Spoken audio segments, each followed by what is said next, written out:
Welcome to the Real Estate Investing Failures to Fortunes podcast, the show where we fearlessly dive into the untold stories of real estate investors' greatest setbacks and how they turned those failures into resounding successes. I'm your host, Kate Berry, and we're talking with real estate investors across the country to learn exactly how and why they failed and how they took that failure and turned it into a powerful lesson for their business. So come along with me, Kate Berry, on this transformative journey from failure to fortune. I invite you to join our supportive community where together we can inspire, educate, and motivate each other to achieve all of our real estate investing goals.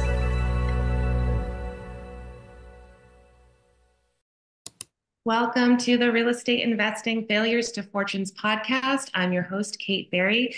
And on this show, we fearlessly delve deep into the journeys of real estate investors who have turned their failures into fortunes. I am here today with our guest, Julian Montoya. He is from Asheville, North Carolina. And we're going to talk about, his journey, how he started out as an investor and ended up building a kind of one-stop real estate shop in his market where they modest integrated real estate firm. They provide cash offers to motivated sellers. And they also do have a construction firm, a real estate agency, and your wife is also an interior designer. So you guys literally do it all, which is amazing. I'm so glad to have you on the show today. And we're excited to learn about you and learn some good real estate tips too.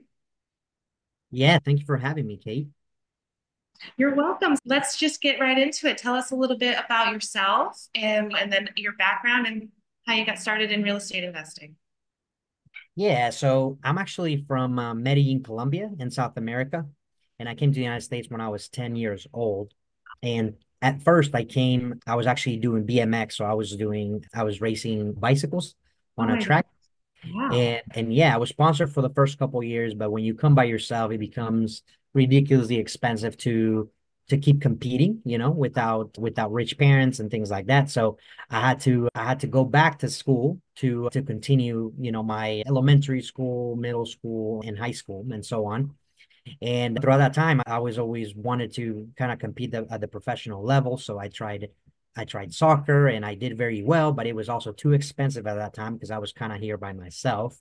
Yeah. And then I ended up doing drums as a drum, doing playing in the drum line. And that I was able to actually do at a very high level, do it professionally throughout high school and college. So kind of fast forward, I was in Tampa, Florida. That's where I first arrived. And then I went to the University of Florida. So for any Gator fans out there, go Gators. Right. Yeah, so I studied industrial engineering and systems engineering in college, especially because I was always at first I wanted to really write programs, but as I got into my whole journey, I thought the people in just the software engineering side was not the type of people that I kind of really vibe with. So I Right. found this nice mix of doing industrial engineering, which it has a little bit of business, a little bit of software, and is just kind of about optimizing processes. So that's what I'm really passionate about is actually my mind thinks that way is how do I optimize a process so it becomes nice and automated and simple. So Isn't fast that forward. it Yeah. works that way? Because you can do anything. And it sounds like you have such a rich history in it, but it sounds like everything that you do, you are excellent at it. And I think that comes from a systems mindset, right? Because you figure out how to become great and do it and stick to it, do it every day. So that's amazing. Yeah. One of the things about anything complicated you try in life is just being able to simplify it. So either somebody knows or you just need more cracks at it to be able to make it simpler. Yeah. So that's why I always kind of tell that to new investors. Yeah. So if I kind of fast forward a little bit, I worked for multinational corporations after I graduated from college from university. And I was always with my dad, we were always looking for different ideas of, okay, where can I go as an entrepreneur? What business idea can I do? But at first, when you're young, you're wanting to be an entrepreneur, you always think that, hey, you got to come up with this like completely new idea. Sure, it's Now, Shark Tank, right? That's just all yeah, there is, right? You have to come up with exactly. a Shark plan. Tank, that's all there is. And the truth of the matter is that you don't know the demand, the challenges, you don't know anything about, you're pretty much experimenting in in a new idea, which is pretty much a formula for failure, Of for course. most, Yeah. right? Yeah. So yeah, I had this itch as I was working for other corporations, and you kind of suck up to your boss, and you're kind of in this whole bureaucratic world. And I was researching and reading a bunch of books on different business types like logistics, e-commerce, real estate. And one of the things that stood out to me was reading biographies of kind of some of the greatest, people. State was really part of their wealth acceleration, right? Because of the benefits that you have through leverage, through tax advantages. Yeah, Um, sure. And if you don't mind me asking, about what year was this when you were starting to try to figure out, like, give us some context. yeah, a year. So I graduated from college in 2014, and it took about 2 years of kind of figuring out different things, Yeah. different Yeah. business types. And I Mhm. actually started my business in 2016, in March of 2016. Great. Yeah, so that was a healthy market-ish, back then. Yeah. I think I kind of started it's interesting talking to some investors who got started in 2008 or 2012 or 2000 or 2020. I got started right around 2017, 2018. So it's interesting to it's interesting to know what kind of market you're coming into. And, you just have to kind of get started though, I think. Yeah, like to give you some context on that. So I was working for an oil company in Dallas, Texas. And although I was earning pretty good money kind of as a petroleum engineer, I would say, I just felt like there had to be something more, right? I was kind of just a slave to the work. I was traveling around all the time. And although they call it your personal time when you're like traveling and in your car and in the airplane, it's really time that you don't get to spend with your family, with your friends, etc. So I started looking for other jobs, and one in Asheville came up. And when I came here, I actually talked to a couple of people in real estate, and I just figured that the market here was booming. I mean, the prices were really good. There was a lot of demand, a lot of listings at that time.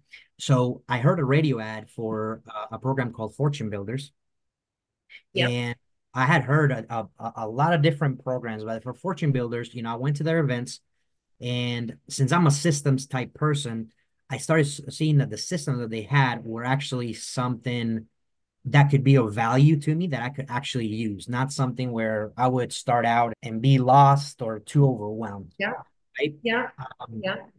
Yeah, it's so, easy that's, you can wrap your head around. It is real estate is a simple business. right. You can have spreadsheets and equations that where you can see, all right, if I do it this way, it can make sense. And you have a lot of control over it too, right? It's a physical asset, you're there in person, you can manage it yourself. So tell us about how you first got into, what was your first, we can talk about your first deal, we can talk about your first big failure that maybe tested your skills, but taught some lessons along the way. Yeah, so pretty much I'll tell you that program was pretty pricey. That was the kind of the big gulp I needed, the big risk I needed to take as an entrepreneur Right. first to kind of have a leap of faith out there. So once I made a leap of faith, I started working with a real estate agent and searching for a lot of the distressed deals here in the area.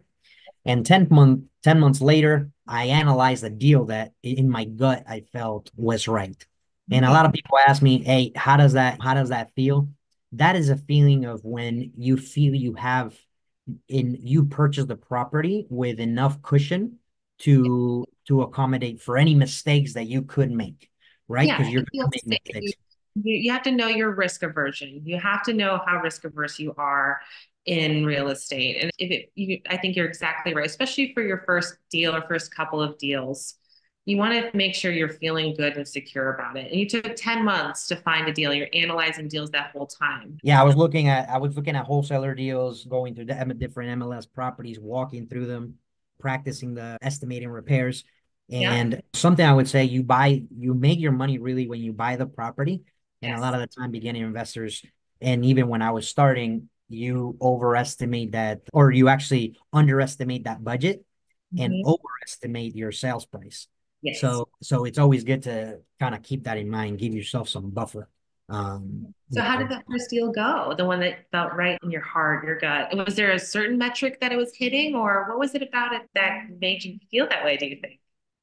Yeah, one of the things that really helped is when I was looking for private money to fund that deal, one of my coaches actually had faith in me to go in the project with me and use one of their private lenders to fund, the gap in that deal. So I would essentially fund the hard money in that deal, and they would fund the private money, and then we would split it half and half in that scenario.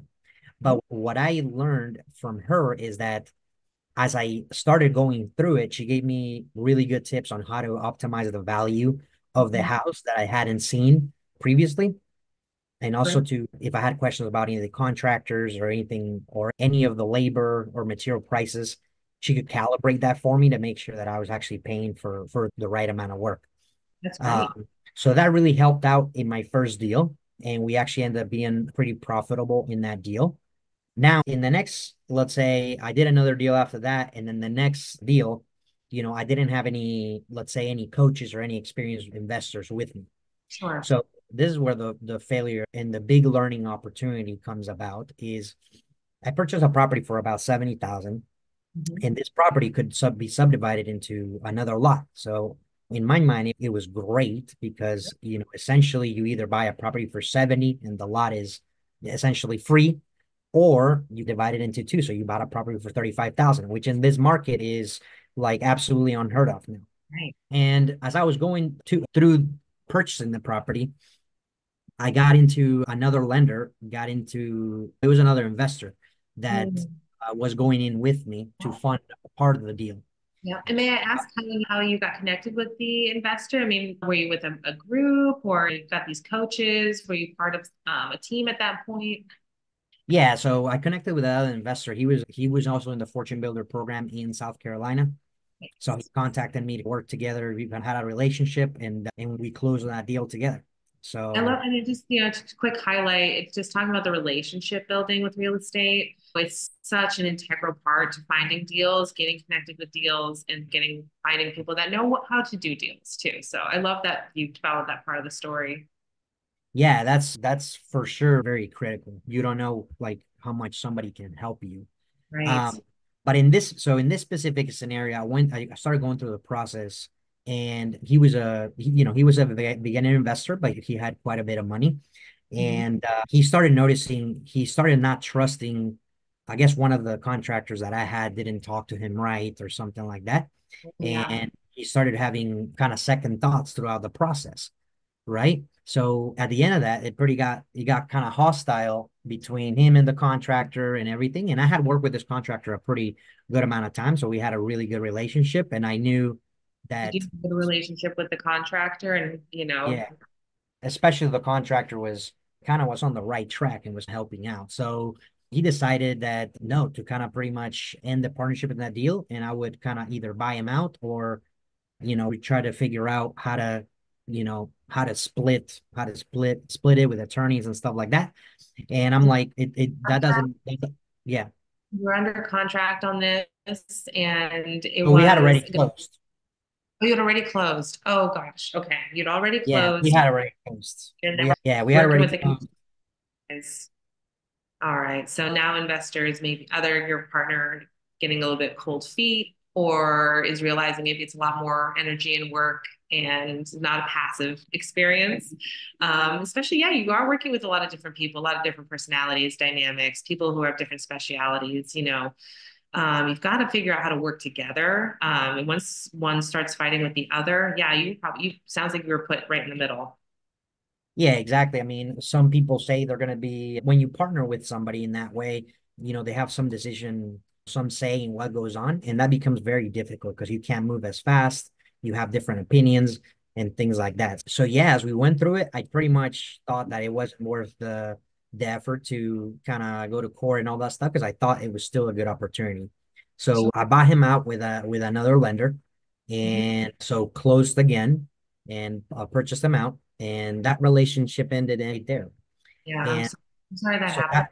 It's, yeah, so that was kind of the first drawback in that deal, mhm. which we ended up, I would say right there, we didn't really lose money. We just had to get another lender involved, but we lost time, right? Which time is very valuable in flipping. Yes. So Was yeah, it say Yeah, you were going to rent? Was it a Burr situation or was it? this property was to pretty much, I mean, renovate completely Mhm. and then flip. Yeah. So Okay. fire. Yeah. So as I started going through it, there are some people in the community that had already seen my work, and actually one of my acquaintances was interested in purchasing a property, and he was already pre-approved for a certain amount. So I showed him this property, showed him kind of what we could do and everything, and we decided to pretty much set up a sales price, Mhm. and I would just complete the property and sell it to him at that price. Cool. All right. Yeah, so then I started going through the process, and well, at that point, I felt that I feel better when I make sure that the framing is all good and everything like that. But the issue with that is if you start taking too much drywall out and a lot of the things are not up to code behind it, the county ends up requiring you to replace it all, right? Yes. So one of the things that happened here is as we started kind of tearing some stuff out, this home was built completely out of code. Oh, So one of the things that happened is the inspector noticed that, and he required to pull permits on every single trade and put it back up to code, right? right. And So so many just code is updated, right? So if you're buying something that's an older age home, it's most likely going to be have a lot of out of code. And then, yeah, if you're going to be going down to the studs, now you're, realizing it's a whole other can of worms.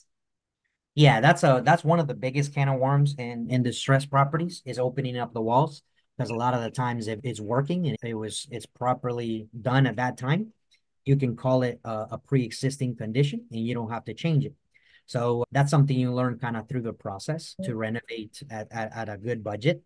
And then, the next thing that happened is the septic system. They had literally the pipe kind of the septic system going into Oh, the ground of the crawl space. yeah, I've seen that But before. It's pretty rough.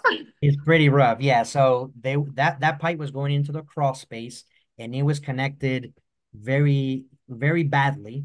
Right. So as we kind of got through it, at first we did not notice it, but we kind of got through it and we felt like there was a very strong smell Yeah. throughout the house.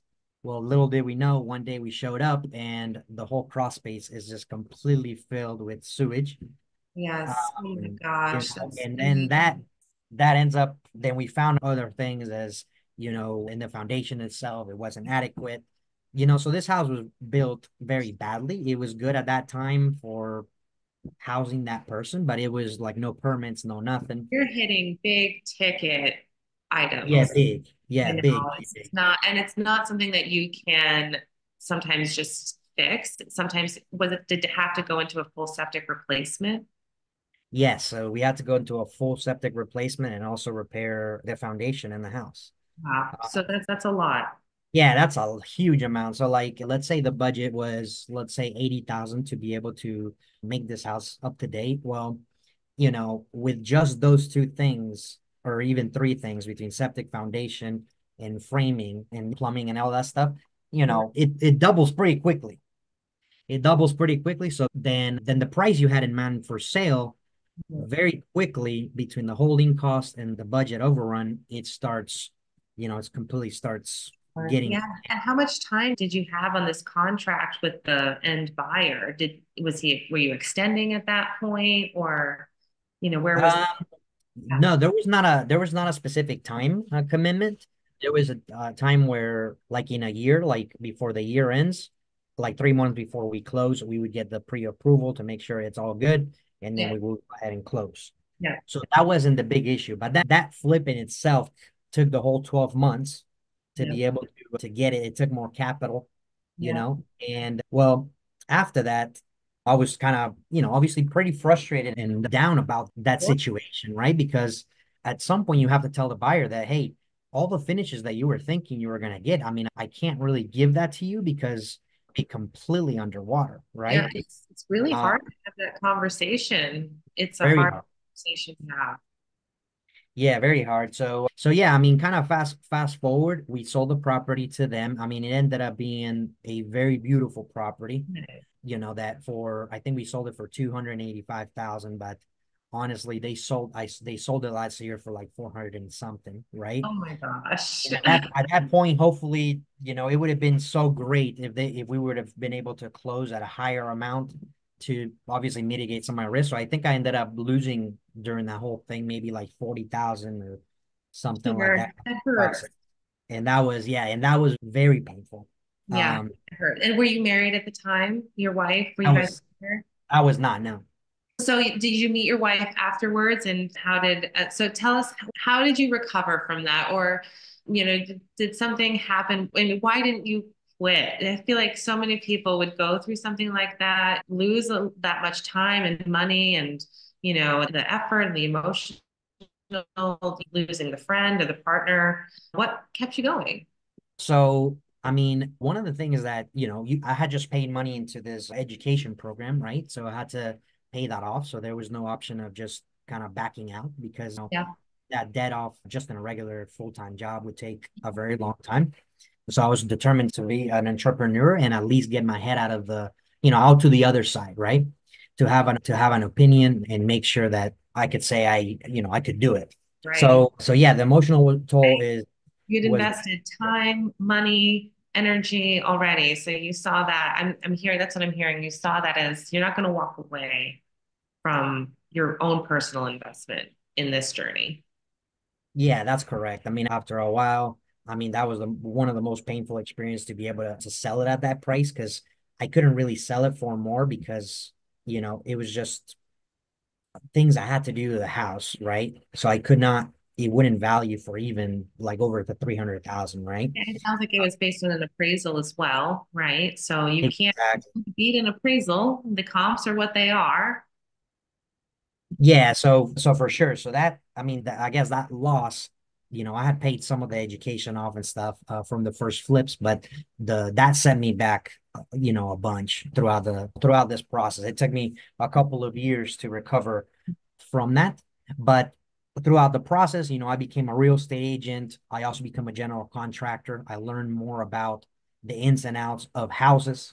So much during that. I mean, that's an education in and of itself. I think sometimes it is important to think about ex failures or mistakes. It's just experience, and experience that people do pay a lot of money for someone else to teach them or go through a course, but you went through it firsthand. I think that can be the best teacher sometimes, even if it's a harsh teacher. Yeah, I mean, one of the things that was kind of one of my mentors told me that really kind of picked me back up was the fact that like it's better to lose now as you're beginning, lose lesser money than when you're more experienced and you have, hundreds of thousands of dollars involved. That You area look, could cost you a you'll look lot. back and be like, oh, pennies, right? Yeah, you look back that you have the right systems in place to protect you, and so that kind of picked me back up, and so that's why I got my general contractor's license to be able to learn a lot more, and then pretty much that was that experience. So I'm gonna switch a little bit into kind of how I became like now Yes, working do. completely in real estate. Yes. So during COVID, I was actually able to work remotely for my engineering company. Mhm.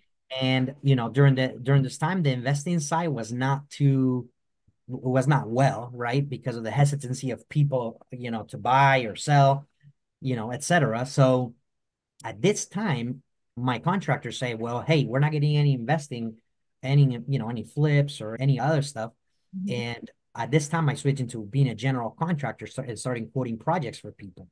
And little Nice. did I know, I mean, during COVID, construction, I mean, really never stopped, and No, that it allowed was me to pretty much be liquid enough to keep the flips I had on the market at that point and also build up some cash flow to be able to say, kind of the year after COVID ended, kind of be able to quit my 9 to 5 job.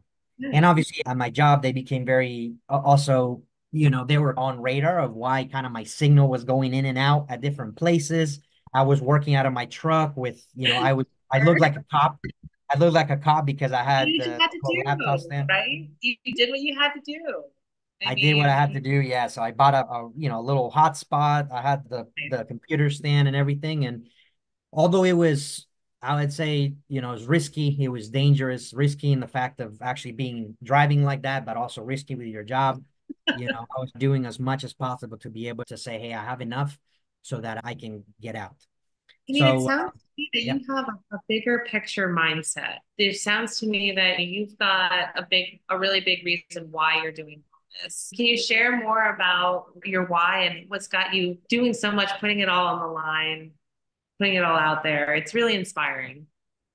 Yeah, so one of the things that, well, not one of the things, my biggest why is actually in 2000, I think in 2009 when I came into college, I was feeling a lot of anxiety and I got diagnosed during that time with a mental health condition that pretty much turned my whole world around, right? My perspective, the way I wanted to live my life.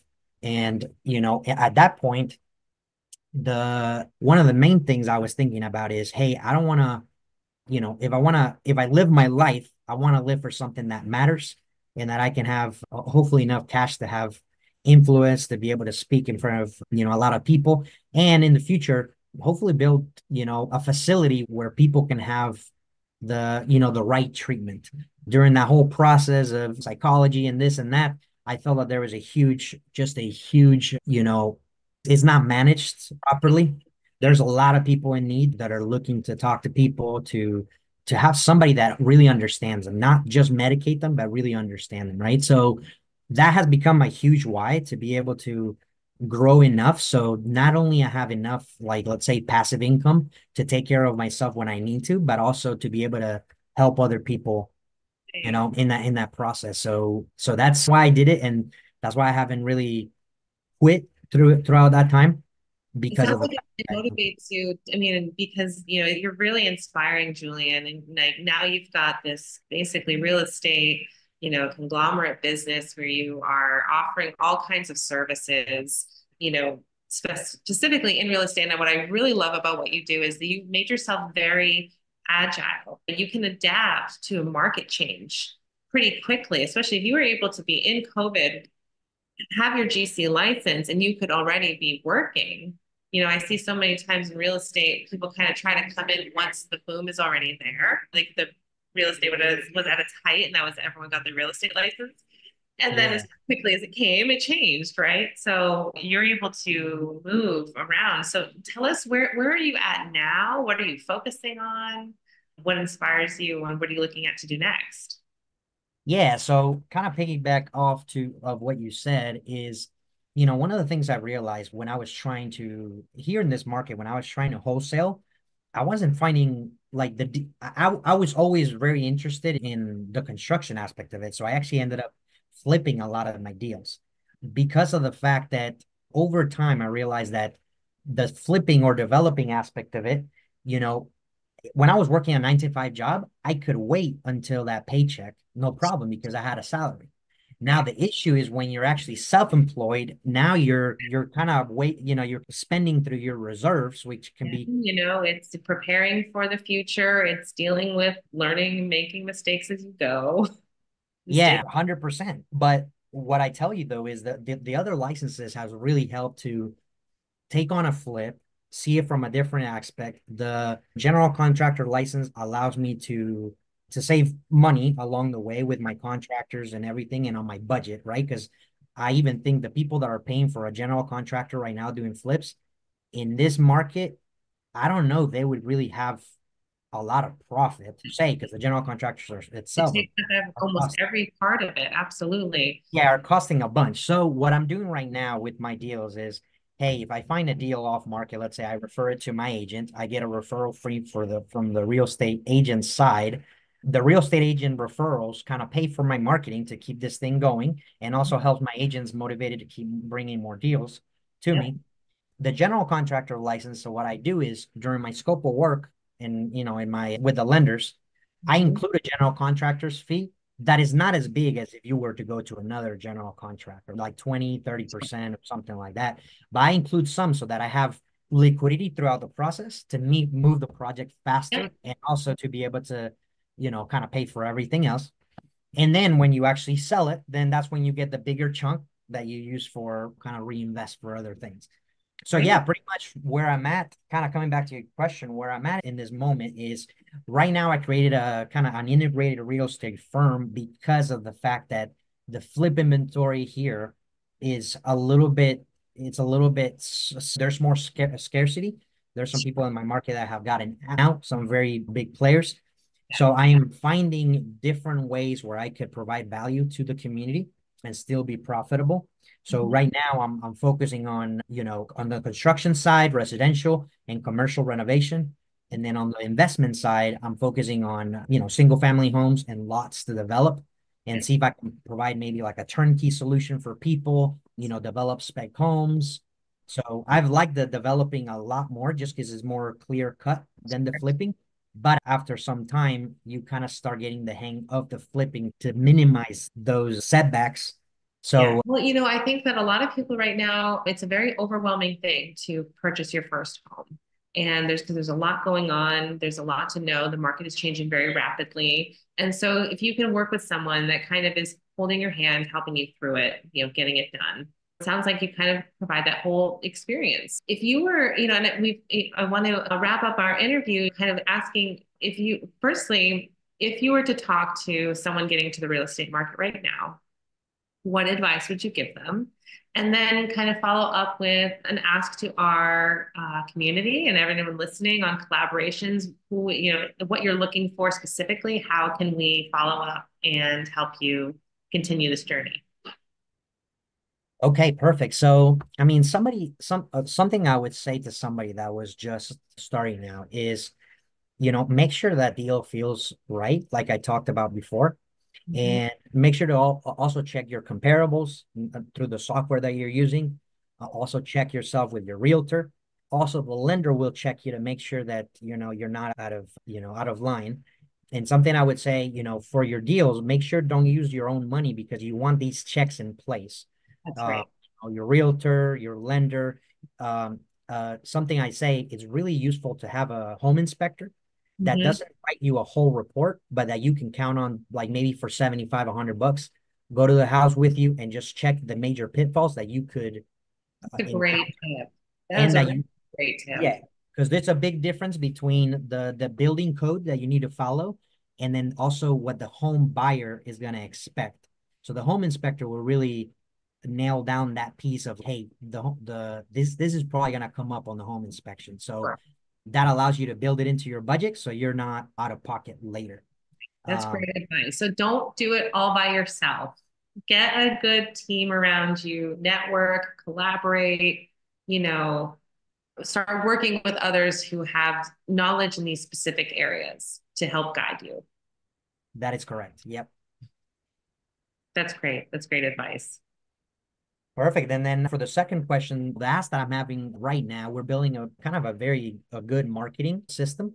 And so we're looking for properties right now all the time. So the big ask is, as I find some properties, I'm looking for private lenders or new people that want to get involved into the deals so that we have, liquidity and can purchase these deals quickly at a discounted rate.